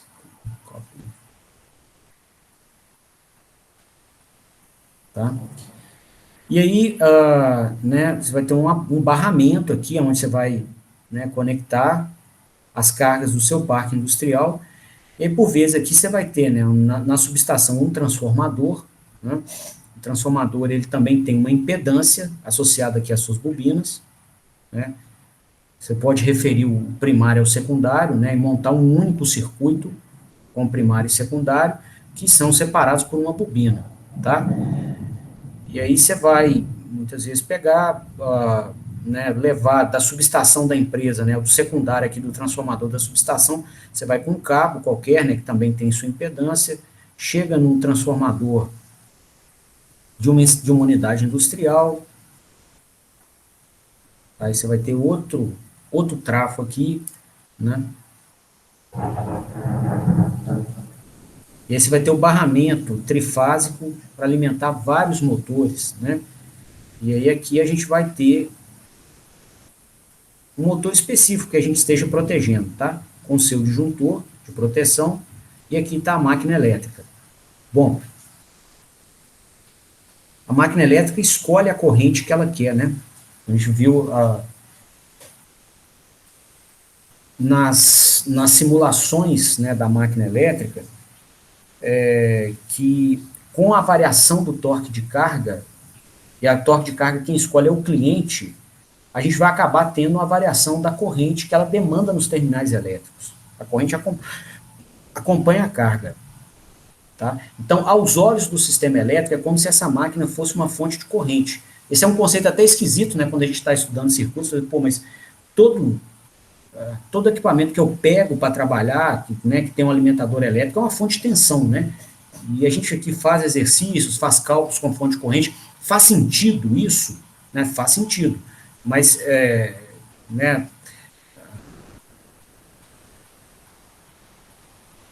faz sentido depois que a gente conhece, né? Eu estou pensando aqui em uma explicação conexa, né, com a passagem das disciplinas que a gente tem no curso. E o que acontece?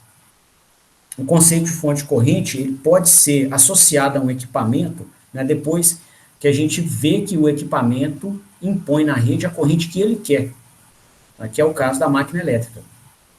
Você varia o torque de carga, não é a rede elétrica que controla isso. Então, ao variar o torque de carga, a máquina varia a corrente que ela demanda da rede. Tá? A tensão da rede, inclusive, pode estar a mesma. Você está regulando a tensão nessa barra aqui, ó. Vamos chamar de barra 2, tá? Um barramento trifásico. Literalmente, ele é implementado com 3 barras de cobre aqui, quando você vai derivando as alimentações trifásicas das suas cargas. Tá? Aqui, como é um diagrama unifilar, né, a gente está colocando as 3 barras representadas em uma só. Vamos carregar o desenho. Tá? E aí, pessoal, com a mesma tensão aqui, ó, o motor vai pedir a corrente que ele quiser, de acordo com a carga que está aplicada ao eixo. Tá? E ele tem indutâncias elevadas, ele não admite a variação instantânea dessa corrente. Então, ele opera como fonte corrente. Tá? E aí, se a gente for somar, né, as impedâncias todas que estão em série aqui,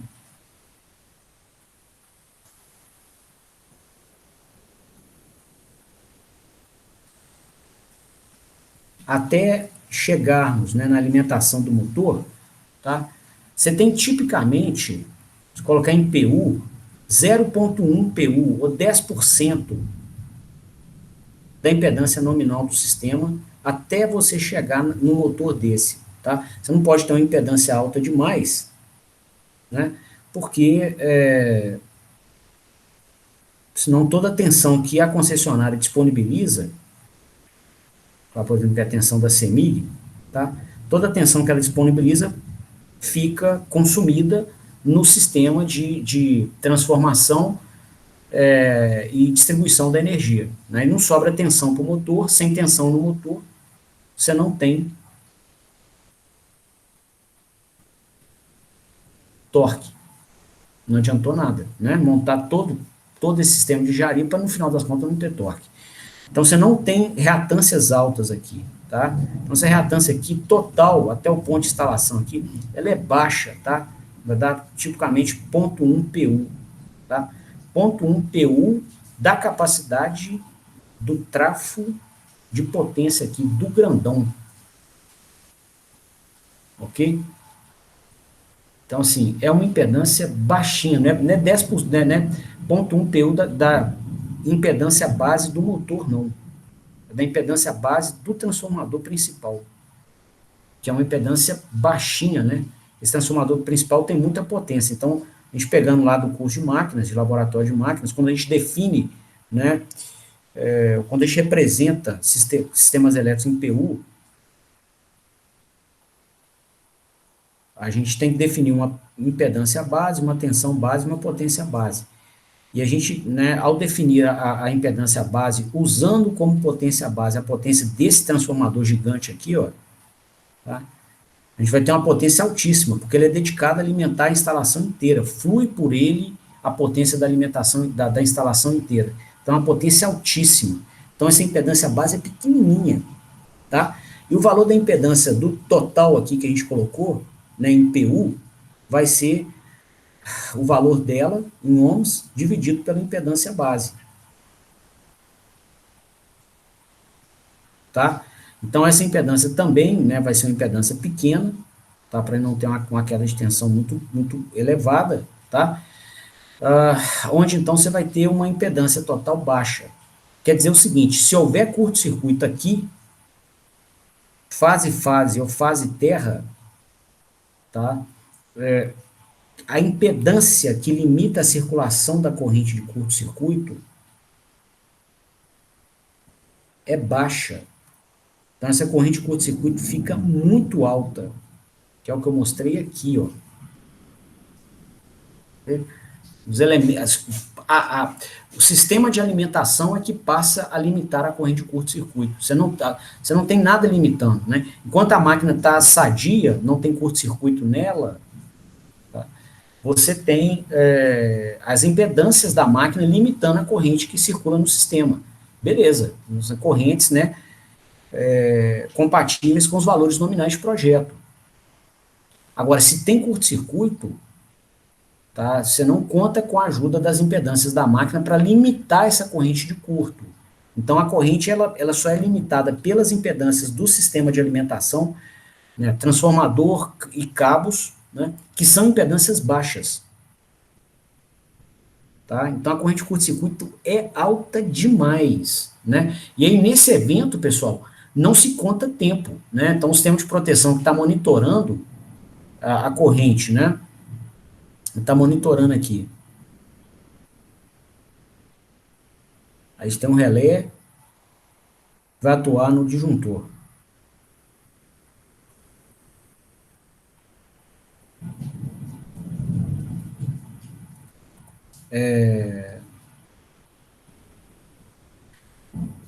Se for detectado corrente de curto-circuito, não existe contagem de tempo. Ele manda desligar na hora.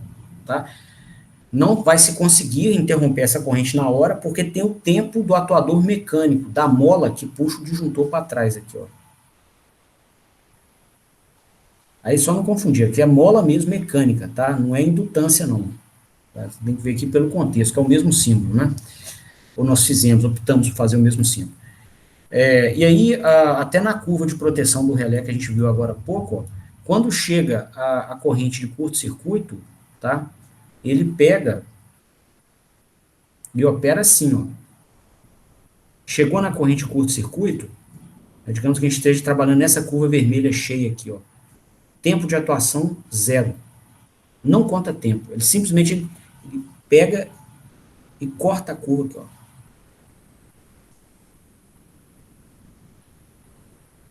Tá? Tempo 0. Quanto mais rápido, melhor. Para curto-circuito não tem dessa de monitorar tempo, não.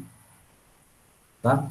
Então, essa é outra possível falha, né, que a gente vai ter no sistema elétrico, e ela vai ser produzida, né, no interior das plantas mecatrônicas quando, né, tem mais, possivelmente quando a gente tenha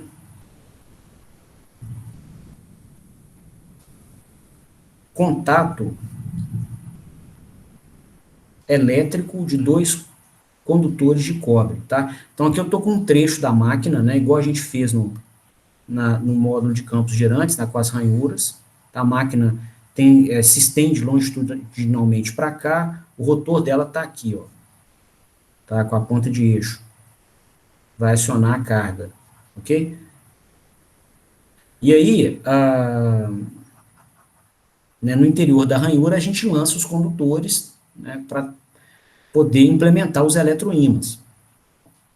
Então, você tem cobre de um condutor, cobre do outro aqui pertinho, e ambos revestidos por verniz isolante, tá? Então, aqui, por exemplo, você pode ter o verniz isolante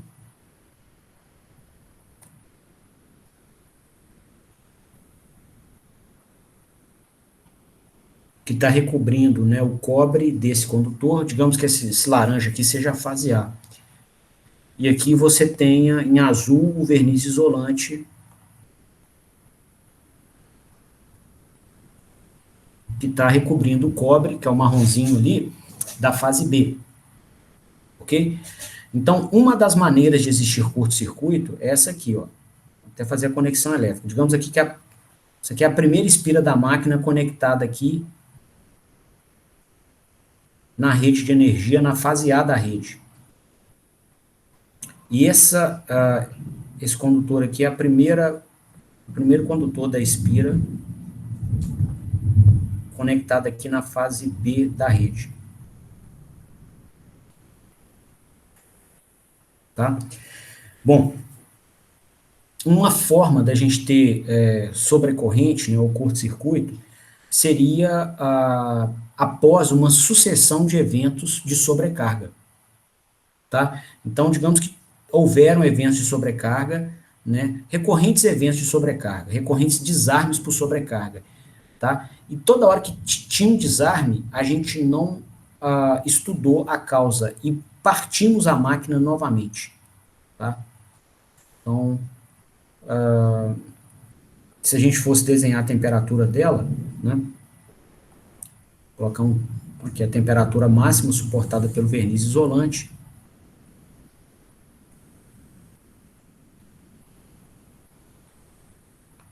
e a gente partiu, né, operamos e tal, aí ela entrou em sobrecarga, ficou um tempão em sobrecarga, aí o sistema desarmou, né, o disjuntor veio aqui e desconectou a máquina da rede, né, pelo mecanismo que a gente explicou agora há pouco, sobrecarga. Vamos colocar aqui o disjuntor.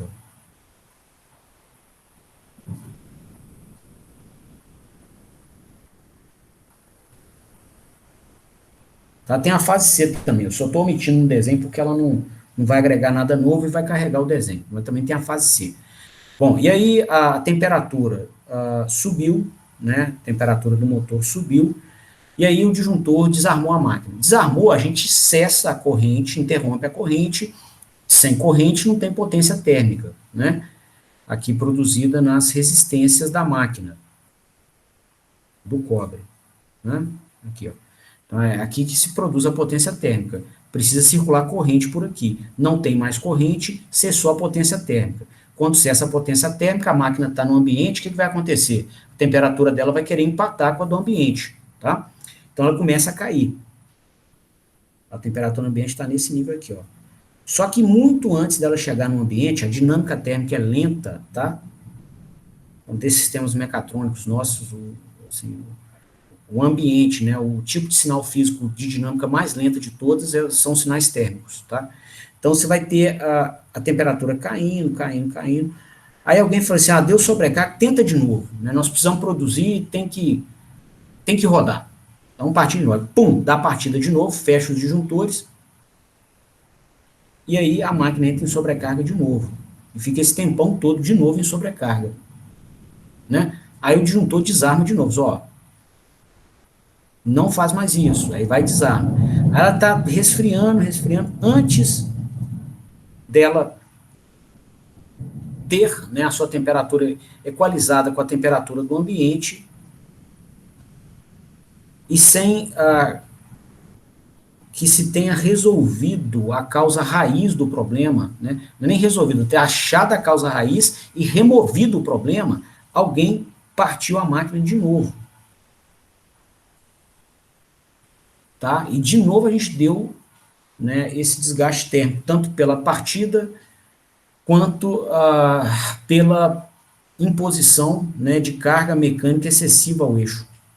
Seja pelo produto mesmo, mecânico, ou seja porque tem um rolamento estragado. Está inibindo o rotor de rodar. Tá? Então, o que vai acontecer com isso? Né? Esses vernizes, o verniz isolante, né, nas duas fases, ele vai deteriorando. Tá? Vai dando trincas aqui. Então, ele envelhece e trinca. Tá? E na hora que ele trinca, a gente pode promover, né, o contato elétrico aqui de um condutor com o outro. Tá? Eles estão próximos, são montados muito próximos. Você pode ter o contato elétrico dessa maneira, ou pode ter poeira metálica, água, que é condutora, presente ali. Tá? E aí, nesse cenário, né, a gente vai bater um curto fase. Ó. Você tem a tensão da fase a tensão da fase B, duas impedâncias baixinhas, tá, do sistema elétrico de potência, que limitam aqui essa corrente curto-circuito e que estão, né, associadas aos transformadores, cabos do sistema, né, e a gente vai ter um curto-circuito aqui, ó.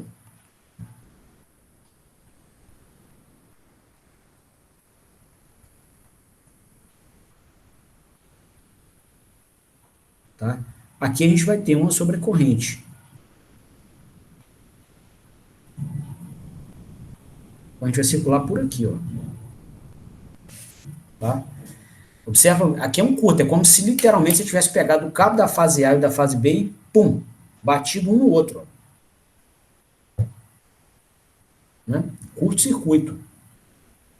Okay? A corrente é violentamente perigosa. Tá? Bom, então esse é um cenário, tá, onde a gente pode ter sobrecorrente. Você pode ter acidente também, tá? Sem querer, né? Alguém está trabalhando com a máquina, ou no painel dela, ou nos terminais de conexão dela, e a pessoa encostar dois fios, tá? Sem querer, às vezes com uma ferramenta, tá? Pode estar com as barras, né, das três fases, encostar um corpo metálico, uma chave de fenda, por exemplo.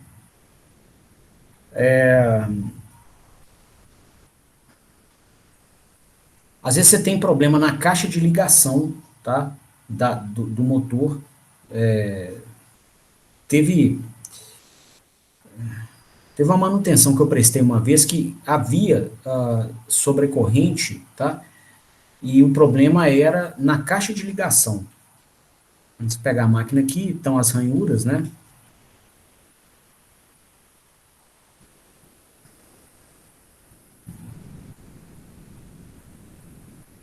Aí vem a caixa de ligação aqui.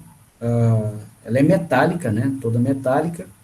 E na caixa de ligação já até mexeu, né, com ela no laboratório de máquinas, saem os condutores, para você conectar com o mundo externo. E aqui por dentro, eles vão, né, ser lançados aqui nas ranhuras. Tá? Você vai ter que fazer uma emenda, né, do condutor da máquina com o condutor dos alimentadores.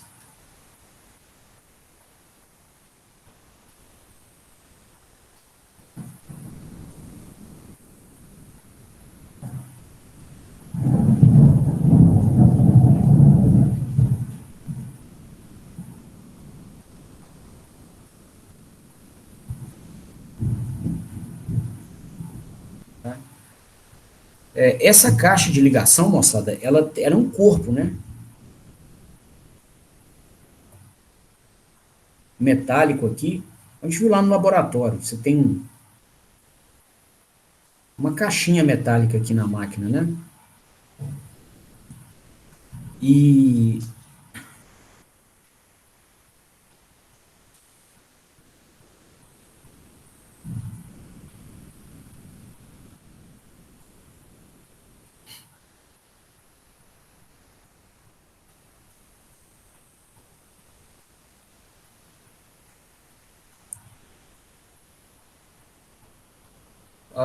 o que estava acontecendo nesse cenário que eu queria compartilhar com vocês, tá? Manutenção, assim, tem os fenômenos físicos e a troca de experiências enriquece muito a sua habilidade de prestar boas manutenções, né? Assim, achar a causa raiz do problema, achar rápido e conseguir dar as soluções necessárias. Então, nesse caso aqui, ó,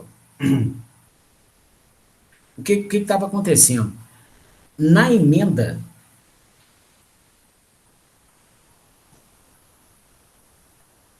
aqui da bobina do motor com o fio da rede, tá? A isolação estava pobre. Não foi feita uma boa isolação.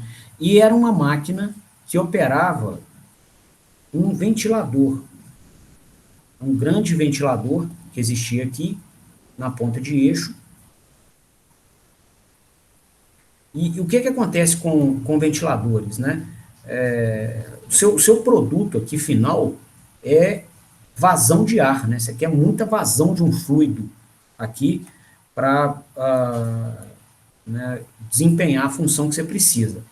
Então, geralmente, você vai deixar sem transmissão, né, entre o motor e as pás do ventilador, ou você vai colocar uma multiplicadora para ter mais velocidade mecânica ainda nas pás, e aí você conseguir mais vazão de ar, né? Com grandes pás, a gente até mexe com um sistema desse para falar de momento de inércia, né, na primeira lista de máquinas. Então, com pás de um comprimento muito grande, né, a gente favorece vibração mecânica, tá? Porque fica mais fácil você ter o sistema desbalanceado. Você tem mais massa em uma pá dessa do que na outra, tá? Então, a massa não fica uniformemente distribuída em torno do eixo de rotação, tá? E o que acontece com o sistema desbalanceado? Vibração, né? Então, já a teoria da dinâmica mostra para a gente, né, se o sistema estiver desbalanceado e você fizer com que ele rotacione em torno de um eixo, ele acaba acoplando o torque em outros eixos, tá? Então, aqui na máquina, ó, a gente teria, né, torque não só no eixo de rotação, que é o eixo principal dela, mas também torque em outras direções. E isso vai fazer com que o sistema ganhe movimento, apesar né, da gente ter restrições a movimento nas outras direções, mas ele pode adquirir, né, assim, não está totalmente restrito, tá? A gente vai ter torque, por exemplo, na direção desse eixo aqui, ó, e desse outro, tá? E aí, com torque nesses dois eixos aqui, ó, digamos que isso aqui seja o eixo Y da aplicação, tá? Você queria que a máquina rodasse só em torno do eixo X. Então, você vai acoplar torque no eixo Y e torque no eixo Z também. Então, o corpo da máquina vai vibrar. É a mesma coisa que a gente vê com quando a gente está dirigindo na estrada atrás de um carro que o pneu está desbalanceado. Você vê os dois pneus do carro da frente, um deles ou o outro está assim, ó. Né? Você queria ver os dois assim, ó. Quer dizer, está ganhando movimento numa direção e na outra que você não quer, ó. E aí ele está com desbalanceamento, o conjunto vibra. Né? O motorista do carro da frente, inclusive, vai perceber a vibração no volante. Tá? Né? E quanto mais velocidade, mais vibração. Né? No caso de ventiladores, você quer muita velocidade. Então, o sistema é difícil de balancear, tem vibração excessiva, tá? E o que vai acontecer então nesse cenário aqui, ó? Quando a máquina vibrava, né, e a isolação estava ruim dentro da caixa de ligação, duas fases encostavam na carcaça metálica. E aí o curto acontecia de uma fase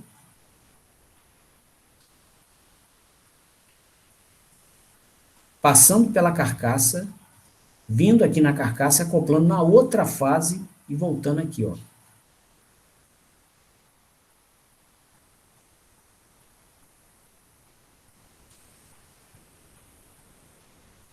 Ok? Então, nesse caso aqui, né, eu estou contando para vocês o final da minha investigação, conotava, né, um evento de sobrecorrente com subtensão. Tá? Nós vamos falar da subtensão em uma das aulas. Aqui eu só estou aproveitando, eu vou voltar nesse modelo, nesse exemplo, para comentar mais a respeito. Mas aqui havia sobrecorrente e foi dificílimo de achar. Tá? Nesse caso aqui, não havia, né, quando a gente media as impedâncias dos motores, para ver se havia um curto-circuito, que é uma das maneiras de você saber, né? Você desconecta a máquina aqui da rede e coloca um amímetro, igual que a gente fez lá no laboratório de máquinas para levantar os parâmetros do circuito equivalente. Tá? Então você chega aqui e coloca um amímetro entre essa fase e essa. Tá? Ou um megômetro entre uma fase e a carcaça. Tá? Entre uma fase e a carcaça, a impedância tem que ser de mega-ohms. Você não quer, né, condução de uma fase para a carcaça, não.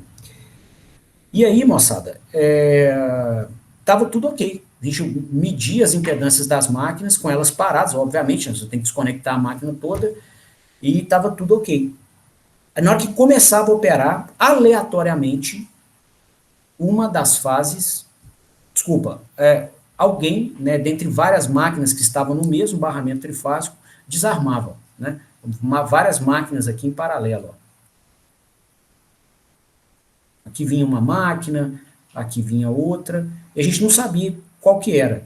Tinha mais de 20 máquinas esse barramento aqui, tá? E,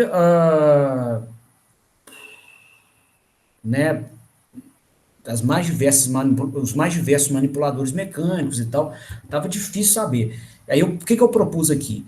Da gente entrar máquina por máquina com as demais desligadas, tá? E esperar um tempo para ver se ia acontecer o desarme. E aí, na hora que acontecesse, a gente avaliaria, né, qual delas que estavam, dentre as que estavam operando, que tivesse algum problema. Né? E aí, quando a gente estava na sexta máquina do barramento, deu o desarme. Aí a gente voltou nas 6 máquinas e vimos, né, com um olhar mais cirúrgico, que uma delas estava com isolação ruim na conexão do motor com o sistema elétrico. E aí era um acionamento mecatrônico que vibrava muito, né? O fio estava lá com isolamento ruim e a caixa de ligação aqui do lado. Eles estavam, quando está parado, eles não estão encostando. Você liga, tá beleza, eles vão vibrando, aí chega um momento que a vibração fica muito excessiva, eles, encostam na tampa de ligação e bate um curto pela própria carcaça do motor. Tá? Então, foi só compartilhando um cenário com vocês, né, para a gente abrir o leque aqui. Para chegar nisso, tá, eu, inclusive, usei as ferramentas que a gente estuda aqui nas nossas disciplinas. Simulei o sistema, peguei dados do sistema de automação e supervisórios para ver os níveis de corrente, tá? Inclusive, uma informação do supervisório lá mostrava a corrente na fase A e na fase B em formato fasorial, tá? Então, eixo real e eixo imaginário, fasores são definidos assim, ó, e no momento da falha, o IA estava assim e o IB assim, ó, quase 180 graus depois, com a mesma amplitude. Essa foi uma pista que no dia me ajudou muito, tá? Por quê, uai? O que são correntes defasadas de 180 graus, ou quase 180 graus? Significa que a corrente que está indo numa fase está voltando na outra. Curto, entre fases. Né? Essas correntes têm que estar defasadas entre si de 120 graus e com amplitude pequenininha. Tá? A amplitude estava enorme e uma a 180 graus do outro. Quer dizer, a corrente circulava de uma fase e voltava na outra. Por isso, uma positiva, a outra negativa, dois fasores, né, defasados de 180 graus. O atraso que elas têm no tempo vai se manifestar no atraso que elas vão ter na sua representação fasorial. Aí eu simulei o sistema com aquele modelinho da máquina que a gente usa, simulei curtos-circuitos para ver quais seriam os níveis das correntes, se era coerente com o que estava se apresentando em campo, né? Vi que não era compatível com um curto franco trifásico, como se tivesse alguma coisa metálica pegando as três fases assim, mas era compatível com um curto bifásico. Tá? E aí, continuei a investigação tentando segmentar, né, os motores, né, a entrada deles, para ver se algum acusava. Né? E quando acusou, podia ser ele ou qualquer um dos outros que já estava operando. Aí a gente foi, né, pegou todos, e um deles, que nesse caso, por coincidência, foi o último, é o que tinha o problema que eu estou mencionando aqui. E aí acusou sobre a corrente. Vinha acusando, né? Aí nós isolamos e o sistema operou. Tá? A solução final para fazer com que parasse o problema foi simples, uma isolação na conexão. A bomba foi chegar nela. Tá? Para chegar nela foi uma semana de estudo e fazendo igual o detetive da Polícia Civil, tá? Que é o que a gente vai fazer muitas vezes em manutenção. Você vai usando de dedução e lógica. Tal causa reflete a consequência que eu vi em campo? Não. Então descarta essa causa. A outra causa reflete? Não. Descarta essa causa. Essa aqui reflete, né? E você vai medindo isso por simulação mesmo, como a gente faz aqui, né? Você simula o sistema e vê se o resultado da simulação está batendo com o que você viu em campo. Né? Isso é uma forma de fazer esse raciocínio de dedução e lógica. A outra forma é analítica mesmo, você raciocinando, desenha o circuito, vê a configuração do sistema elétrico, vê o que faz sentido, vê o histórico do problema, né? Você, não, tem um motor permanentemente em curto. Não pode, porque senão nunca operava. Nesse caso aqui, ele operava um tempão, a falha vinha aleatória. Tá? Inclusive, falha aleatória, vou até fechar essa aula de hoje com isso aqui, falha aleatória de tudo, pode escrever, é mau contato. Então, o sistema opera por um tempo indeterminado, de repente cai, sabe? É batata, em eletrônica de sinais, tá? Em sisteminhas, plaquinhas pequenininhas, ou em sistema de potência. Tá?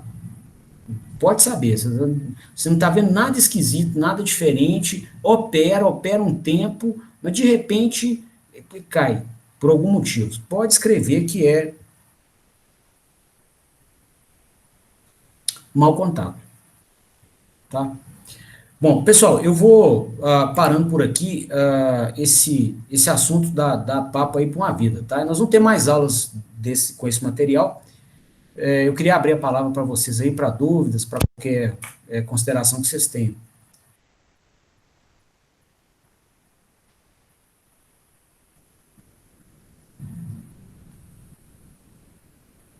Então tá, eu vou então encerrando por aqui. Eu queria desejar a vocês uma boa noite, agradecer a presença.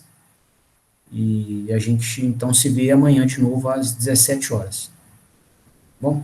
Obrigada, Léo. Boa noite. Valeu. Falou, boa noite, até mais. Valeu, Alexandre. Valeu.